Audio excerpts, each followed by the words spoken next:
ایک سلطان یحییٰ نام کا بادشاہ گزرا ہے. عرب کے کچھ حصوں کا حکمران تھا تو اس کو بڑا شوق تھا لوگوں کو بانٹنے کا.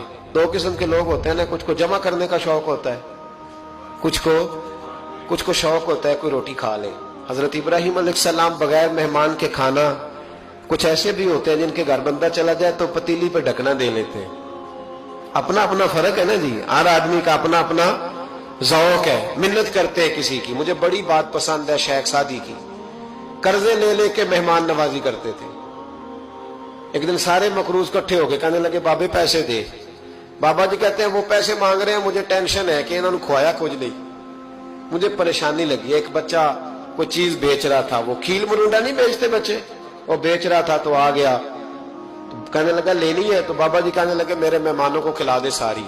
بچہ بھی راضی ہو گیا کہ سارا اکٹھا ہی گاہک مل گیا ہے, تو سارا جب کھلا دیا کہنے لگا پیسے. تو شیخ سعدی فرمانے لگے تو بھی بیٹھ جا, یہ سارے پیسے لینے آئے ہوئے ہیں, بیٹھ جا, ان کے پیسے انہیں ملیں گے تو تجھے بھی. تو بچہ رو پڑا, رویا, کہنے لگا میں تو یتیم ہوں, 4 بہنیں چھوڑ کے آیا, اماں کی دوائی بھی لے کے جانی, مجھے تو پیسے چاہیے. بچہ رویا تو شیخ سعدی کا ایک مرید آیا, اس نے لا کے نظر پیش کی, کہا حضور یہ نذرانہ ہے. 400 دینار لایا.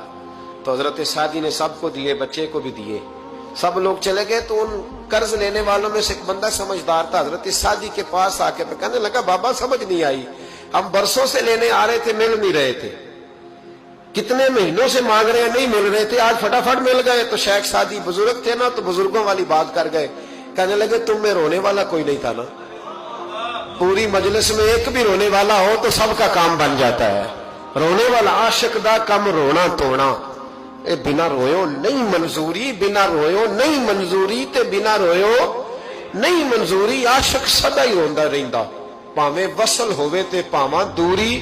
کا رونے والا ایک آ گیا تو سب کا کام بن گیا. تو کچھ لوگوں کو شوق ہوتا, بادشاہ کو سلطان یحییٰ عرب کے کچھ حصوں کا بادشاہ تھا, شوق بڑا تھا لوگوں کو کھلانے پلانے کا, بڑا شوقین تھا, بڑا بانٹتا تھا. اور کئی دفعہ معاذ اللہ اس پر فخر بھی کرتا تھا جو نہیں کر, تکبر سے بھی کہتا تھا بڑی جائیدادیں آؤ جس نے لینا ہے, تکبر بھی کرتا تھا معاذ اللہ جو نہیں کرنا چاہیے تھا. ایک دن جامع مسجد کے باہر کھڑے ہو کے نا بانٹنے لگا. کوئی فقیر آیا تو ایک مٹھی بھر کے اشرفیاں دے دی, کسی کو سونا دے دیا, کسی کو چاندی دے دی. ایک درویش بابا جی کونے میں بیٹھے ہوئے, اسی کسی دے کچھ بھی نہیں لگ دے, کوئی ضرورت نہیں, کونے میں بیٹھے. آپ یقین کریں, آپ تھوڑا سا رخ ادھر کریں, دنیا پیچھے پیچھے ہو جاتی ہے. اگر آپ پیچھے بھاگیں گے تو آگے دوڑ کے بھاگیں گے. یہ مزاج ہے قوم کا, کسی کا حال پوچھ لیں وہ بگڑ جاتا ہے, کہتا ہے مجھ سے کوئی کام ہوگا تبھی تو پوچھا ہے, اور آپ چپ کر جائیں, خاموش ہو جائے. یہ بھی بڑی مصیبت ہے کہ پیار کر لیں تو اس کا بھی نقصان دیکھنے میں آتا ہے. کہتے ہیں پتہ نہیں میرے اندر کیا لالچ ہے, کیا خوبی ہے جس وجہ سے مجھ سے اتنی محبت ہو رہی ہے. وہ بابا جی کونے میں توجہ ہی نہیں کی. جب توجہ نہ کی تو سلطان کی توجہ خود بخود ہو گئی. سلطان یحییٰ کہنے لگے بابا کوئی قابل توجہ آدمی ہے, سب لوگ لائنوں میں لگے ہوئے بھاگ رہے ہیں, بادشاہ آیا ہے. یہاں تو شادی پہ کھانا کھل جائے تو بڑے بڑے امیروں کا پتہ چل جاتا ہے کہ بننے کیا لگا ہے. کہتے پتہ نہیں دوبارہ چھوٹے گوشت کی ٹرے آئے گی کہ نہیں آئے گی, اور اتنا سارا رکھ لیتے ہیں کہ الامان والحفیظ. بڑے بڑے امیروں کے پول کھل جاتے ہیں, پتہ چلتا ہے کتنے تگڑے امیر ہیں. تو جب اس نے کہا شرفیاں, سونے, ہیرے, جواہرات, تو جو نہیں تھے فقیر وہ بھی لائنوں میں لگ گئے.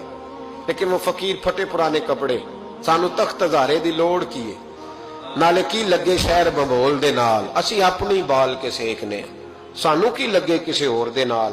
اور اقبال نے اس کی تشریح کی. اقبال کہنے لگے ہوا گو تند و تیز ہے لیکن چراغ اپنا جلا رہا ہے. ہوا گو تند و تیز ہے, تیز ہوا میں چراغ نہیں جلتے. ہوا گو تند و تیز ہے لیکن چراغ اپنا جلا رہا ہے. وہ مرد درویش حق نے جس کو عطا کیے ہیں انداز خوش روانہ, فرماتے ہیں جسے اللہ نے بے نیازی دے دی, لالچ سے دور کر لیا, وہ کسی کی پرواہ, وہ اپنا چراغ جلاتا ہے اپنا. اپنی مٹی پہ چلنے کا سلیقہ سیکھو, سنگ مرمر پہ چلو گے تو پھسل جاؤ گے. وہ بابا بیٹھا ہے تو بادشاہ کہنے لگا اسے بھی بلاؤ. بابے کو بلایا, کہنے لگا تجھے کچھ نہیں چاہیے؟ بابا کہنے لگا چاہیے تو بڑا کچھ, پر تجھ سے نہیں چاہیے. کہا کس سے چاہیے؟ فرمایا اس سے چاہیے جو دے کے حساب نہیں پوچھتا, بغیر حساب دیتا ہے, اس سے چاہیے. کہنے لگا نہیں, دروازہ کھلا ہے, تو بھی لے لے. بابا کہنے لگا میں لے تو لوں پر تو دے کچھ نہیں نہ سکتا.